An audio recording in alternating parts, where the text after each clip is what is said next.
Hello, real estate world. Welcome to the Nova Show, Real Estate Records. This is Nuria Rivera, owner of Novation Title. I wanted to create the space for you guys to be able to share success stories, but not only success stories. I also wanted you guys to be able to share raw stories. Everything that you have learned from the failures, the lessons, the wins. This is a space for our community to come together so that we can help each other rise to the next level. This is the space to be vulnerable, and this is the space for us to all be able to support each other in this real estate world. Please enjoy this episode. Hello and welcome to the Nova Show, Real Estate Records. My name is Tristan Hammett and I'm your host for today's episode. And today I am thrilled to have Darcee Oliva with us, a passionate realtor with extensive experience in designations like SRS, ABR, PSA, MRP, and ePro. Darcee excels at finding dream homes for her clients and is known as the dog-friendly realtor. She combines real estate with her love for dogs, fostering over 13 rescue dogs and donating a portion of her commissions to local rescues.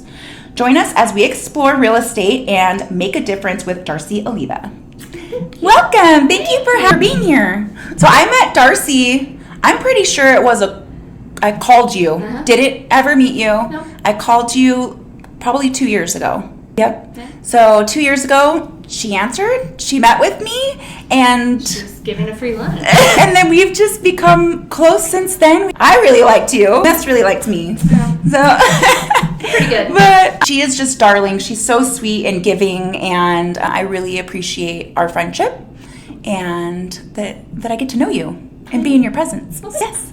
So Darcee, tell us about yourself. Where are you from? And how did you get into real estate? So I grew up in the Layton area, town called South Weaver. No one here knows about it, but it's ideal Leave It to Beaver town to grow up in. Loved it.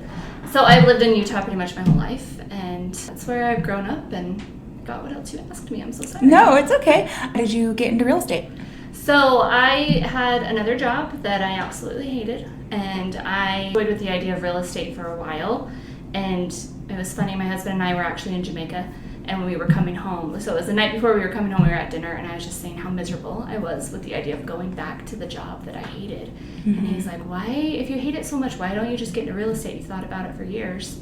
And that's when I was like, oh, that's the green light. As soon as I get green lights, I just will go. So as soon as we got home, I looked into it, and I started the real estate school about 4 months after that and started going. So what year was that in?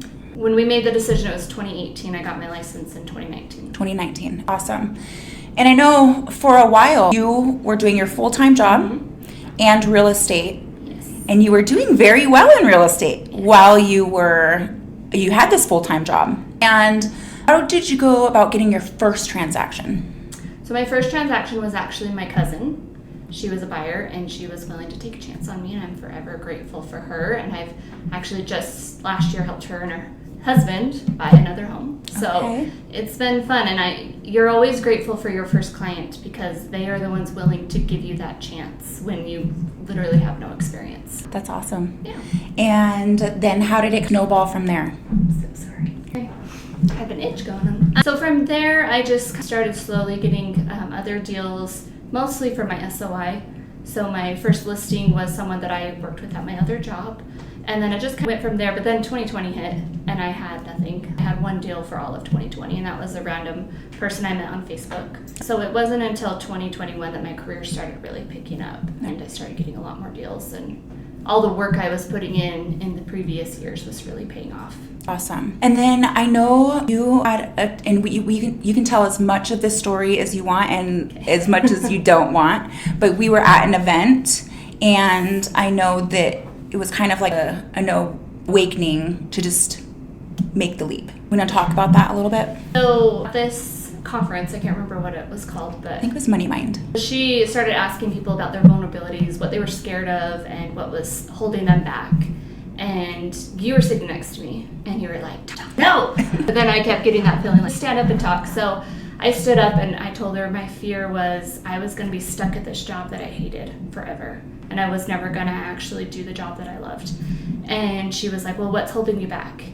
And I'm like, I've had a steady paycheck my entire adult life. I'm afraid to leave that. I'm afraid to commission only. Real estate is not always stable, and so it was really scary. And she's like, well, what is the worst thing that will happen? Say if you quit your job and you don't sell a house for a whole year, what's the worst that will happen? And I was like, well, my husband and I would have to budget a little better, but in all honesty, he makes enough where we would be okay. Our needs would be met. Everything would be okay. And she's like, well, then what is stopping you?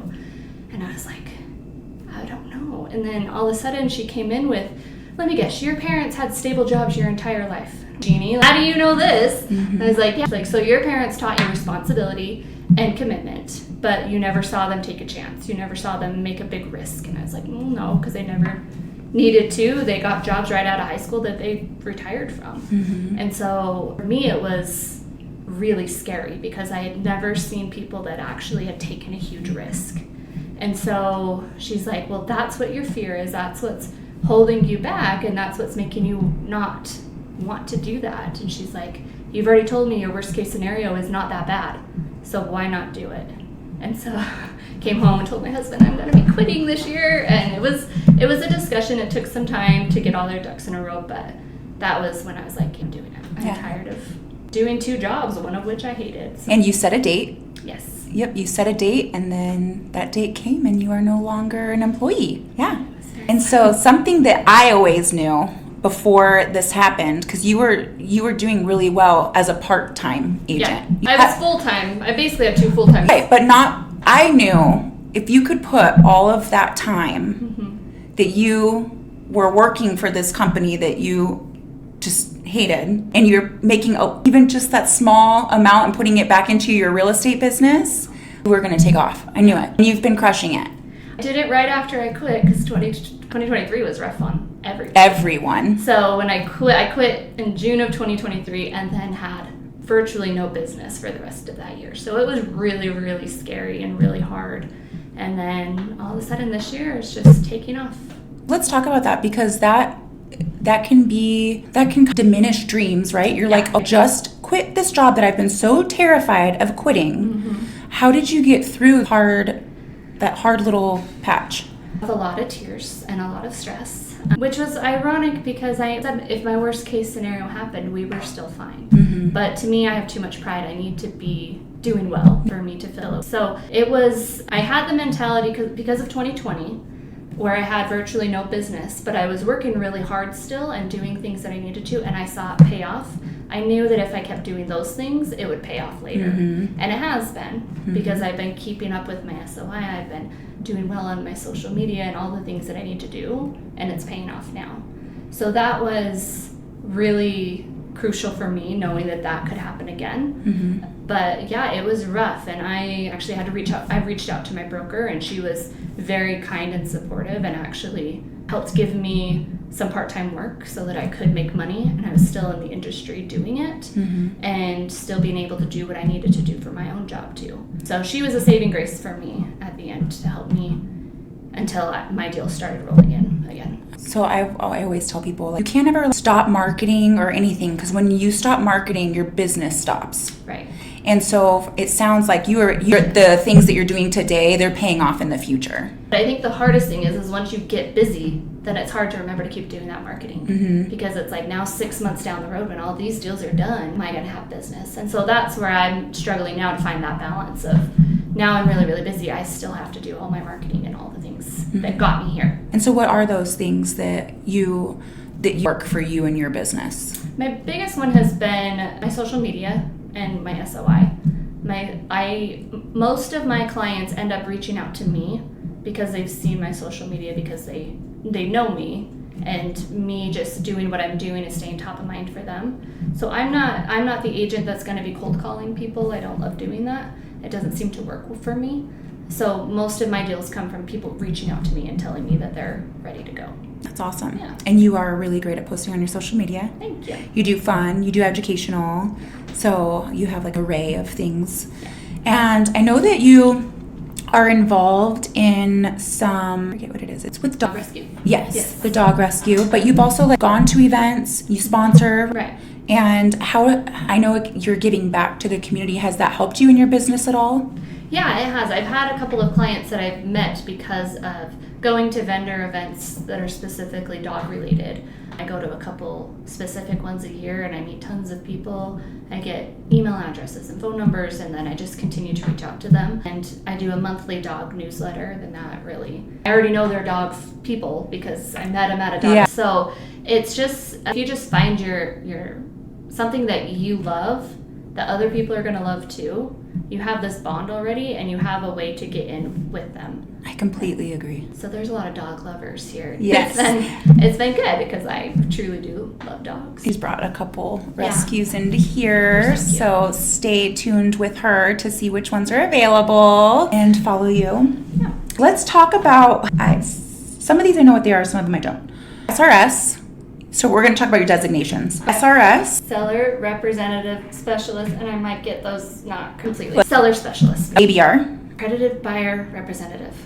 PSA. That's one I've never heard of. Pricing Strategy Advisor. Oh, that sounds like one you probably Sounds need. official. That's a good one. Oh, that's awesome. I haven't heard of this one. MRP. Military Representative. Relocation. Military. Can't remember the last one. And then ePro. So basically technology. All right, and so I know some agents have designations and a lot don't. Why is it important for you to have 5 designations? So I actually signed up for a couple of packages that were offering all of these, and you just had to take them throughout the year. And so I found it beneficial, especially with all the rules changing of NAR and stuff like that with the accredited buyer one, and having to pivot with that. And I've always been wanting to make sure I know when I'm telling a seller what their house is worth, that I'm correct, as correct as possible. And so getting that pricing strategy advisor one was really important to me, as well as the seller one, so that I can make sure I'm representing my clients in the best way. And then military, my husband is military. I grew up with family at the Air Force Base. I know what goes into VA loans, and I know how important relocation is, and I thought that was also a very important one to have so I can help more military families. I love that. That's awesome because they're all very important. It's extra knowledge to have, and that you're a specialist in them. And let's talk about your marketing on your social media. I know you said that you've received clients from there. Mm-hmm. Do you schedule out time for your social media, or is it kind of on a whim? When I'm being good, I schedule out the time. I've not been good lately. Again, that whole I'm busy now that I gotta make it a priority. So when I try to time block, I do try to do, the easiest thing I found is doing all my reels at one time. Mm-hmm. And then I can just post them throughout the week. That's been a lot easier instead of trying to make one up on the fly. Or we all sit at those open houses where nobody's coming in and we're just sitting there. And my last one, unfortunately, didn't have a lot of people, so I was able to make 4 reels while I was just sitting there. Oh, awesome. So I'm making my time productive, and I'm trying, or when I'm waiting for my grocery pickup, I'll do one in the car real quick and just save them as drafts so I have them just to pull out often. Try to time block it, but it doesn't always happen. Right. You're a mom and life. So open houses. Yes. I know you do a lot of open houses.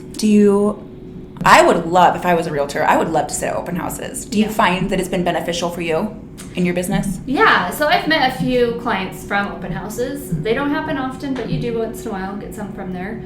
But even if it's not a super productive open house, if there's not a lot of people coming in, I find a way to work my business. Whether I'm updating my CRM or I'm doing my social media posting, I'm doing things that are productive, where I don't have the kids around me, I don't have all these other responsibilities.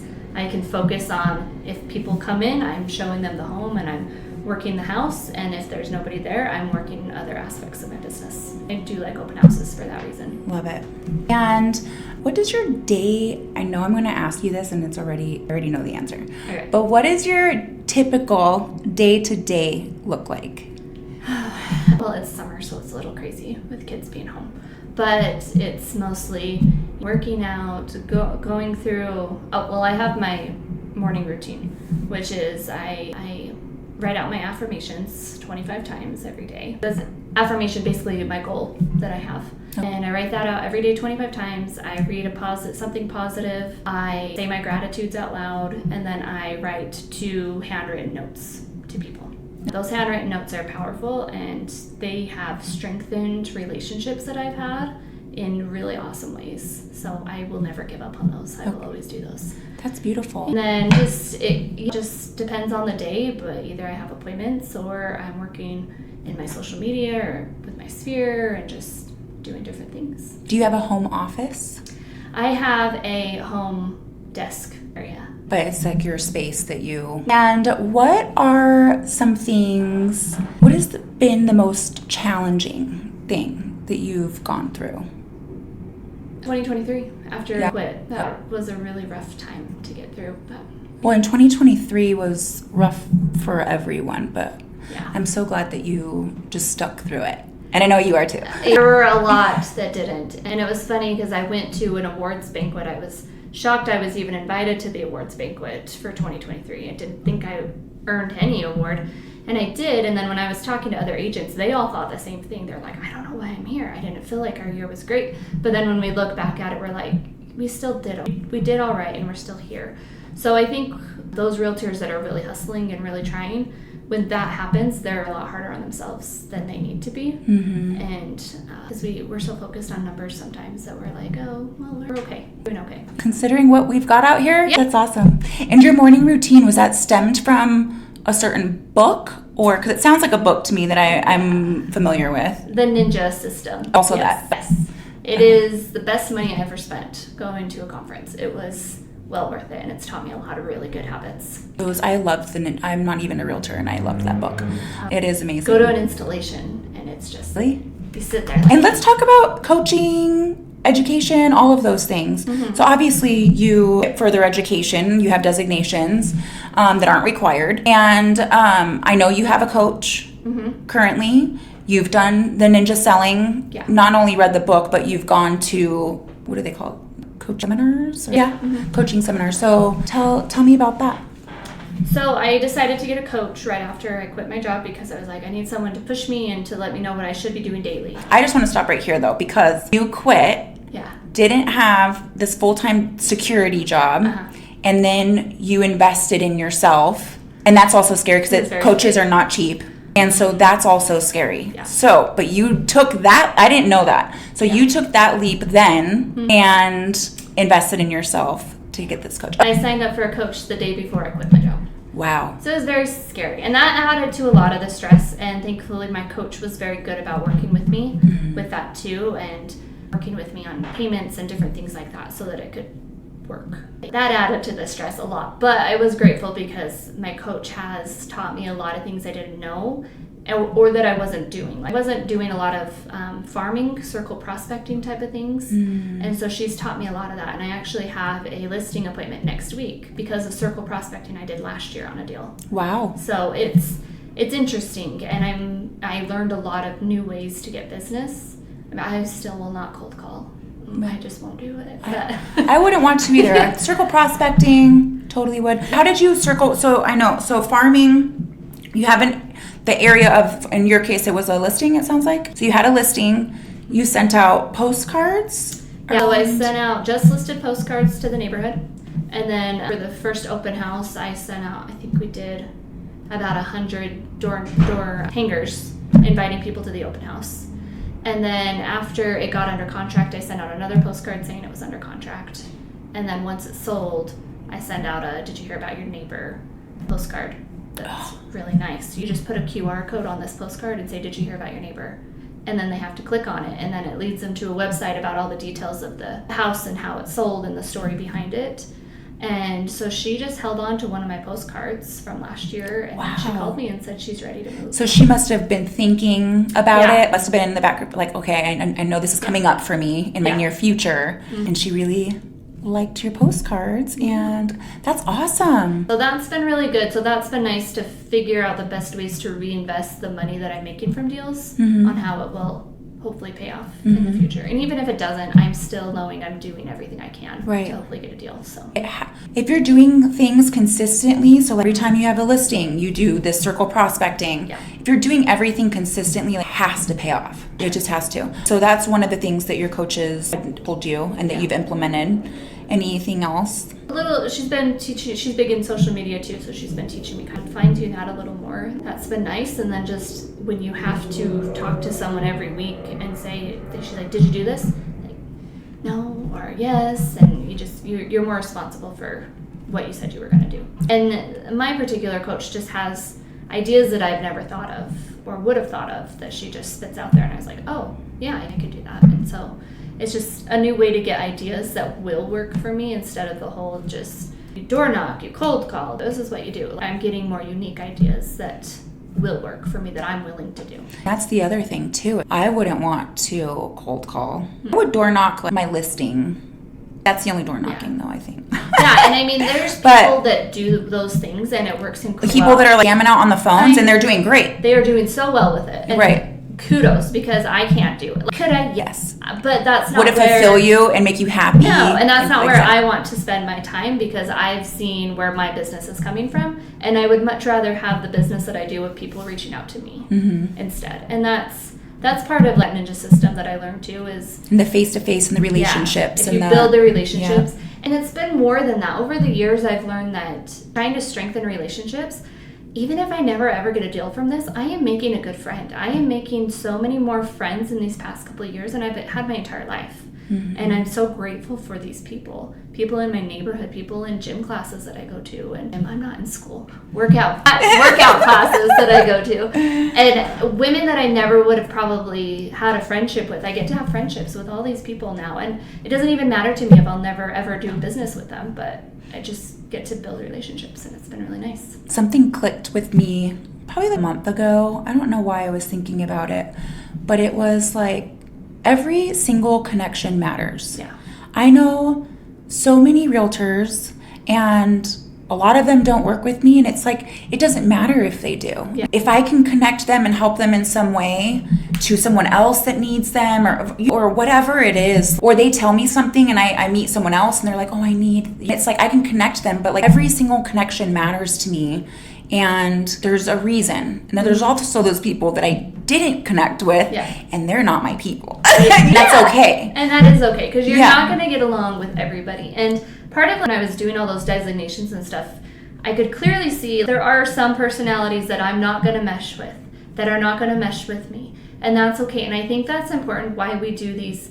When we talk to buyers and sellers, they're interviews, and they are two-way interviews. Because if I'm not feeling the vibes with them either, it's not going to work. And I might just refer them to someone else, because why would I want to spend my time and efforts into a person that I'm not vibing with? And if they're not vibing with me, it's not, why? Why do that? Either of us. And so, mind you, I get along with just mostly everybody. So it's just building those relationships has been really fun, like fun part of this business. That's the thing about this real estate industry.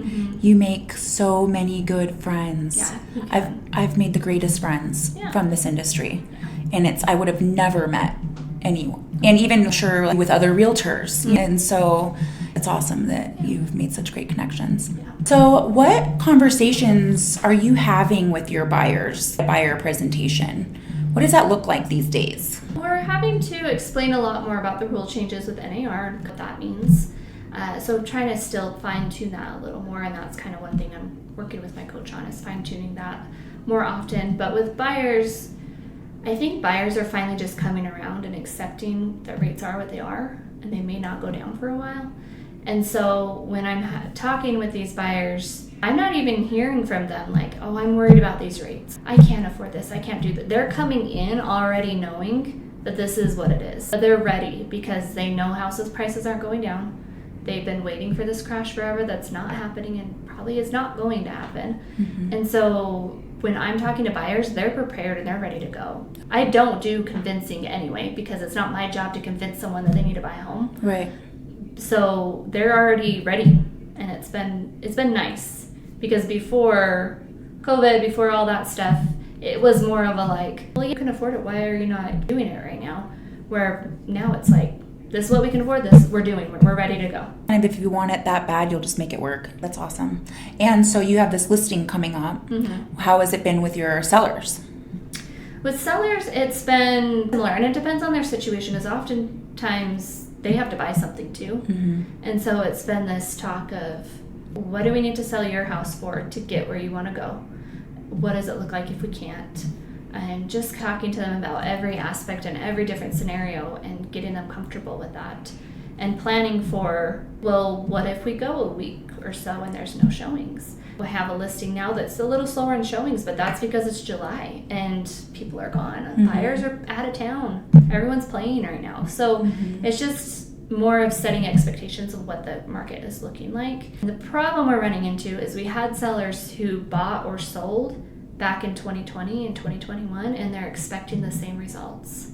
They're expecting their house to be off the market within 24 hours. And it's like, hold up, no, it's not happening. So they're panicking. People are panicking after a week, and it's like, that's normal, like fine. So it's just been more of educating that the market is changed and it's not what it was a couple of years ago. Are you seeing any hesitancy about like, oh, but I have this cute little interest rate? I don't want to leave that rate. I get it. I wouldn't want to leave my rate either.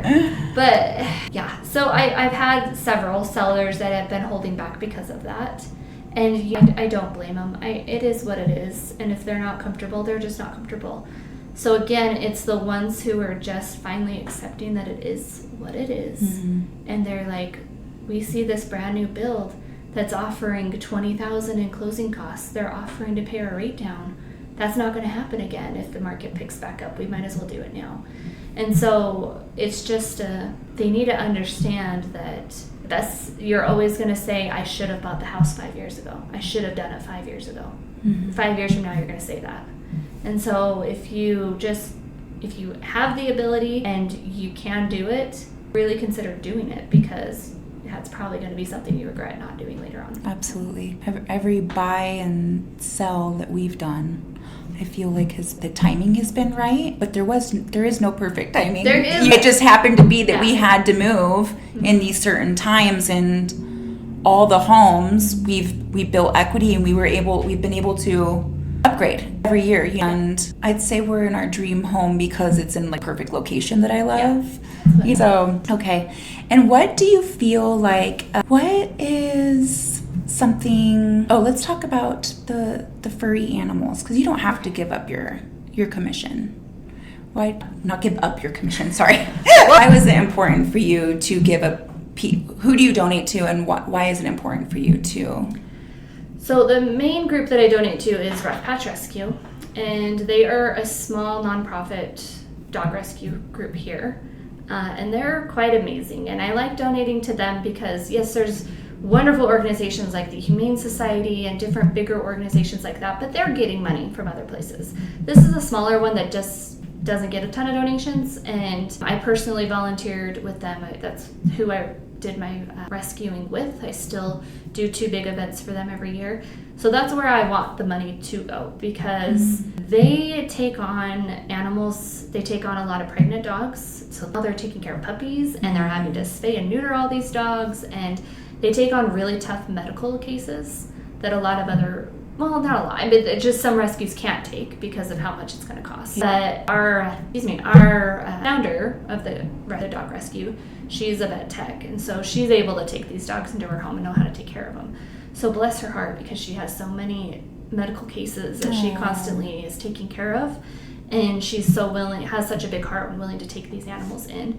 And it's just, when you see these small groups, you just want to support them because they're doing so much good. So many people don't even know about. I love that, and I love that you spread the word about them, and that you help out as much as you can without taking in 50 dogs at a time.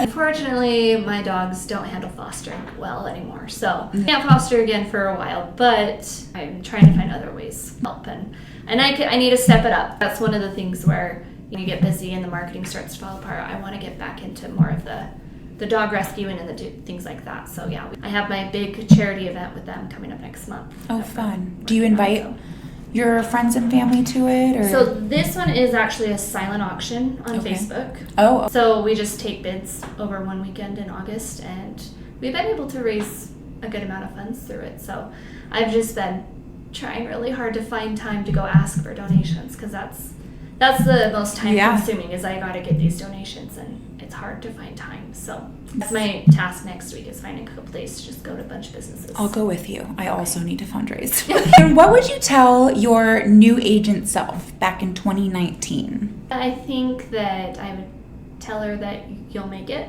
It'll be really hard, but you have to keep pushing. And I mean, back then I knew it, because my alternative was awful. I didn't want the alternative. Mm-hmm. So I had that drive from the beginning, knowing that it was like there was not, failure just wasn't an option for me, because failure meant failing forever, and I wasn't going to accept that.